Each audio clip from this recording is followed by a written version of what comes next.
रक्षाबंधन के दिन न्याय मंदिर के पीछे मदन झापा विस्तार में दो गुटों के बीच हुए पथराव में पीआई समेत 9 लोग घायल हुए हैं। इस मामले में पुलिस ने 3 लोगों को हिरासत में लिया है।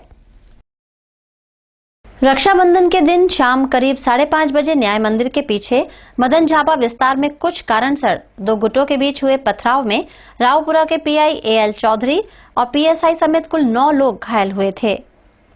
इस मामले में पुलिस ने 3 लोगों को हिरासत में लिया है।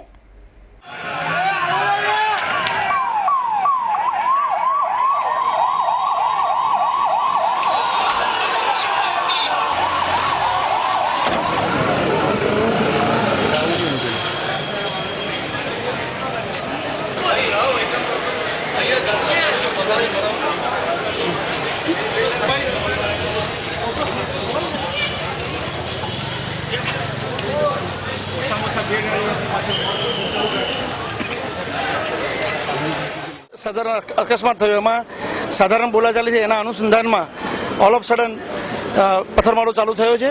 तात्कालिक पुलिस अधिकारी माणसो पहोंची गया है, परिस्थिति कंट्रोलमां छे અને આ અનુસંધાને ગુનો દાખલ કરી અને કાર્યવાહી કરવાની તજવીજ ચાલુ છે। આમાં ઈજા હાલમાં હજુ સુધી કોઈ રિપોર્ટેડ નથી, એવું ધ્યાનમાં નથી આવ્યું, પણ અમે એની તપાસ કરીએ છીએ। હોસ્પિટલમાં અગર કોઈને ઈજા થઈ હોય તો એને અમે જોઈએ છીએ।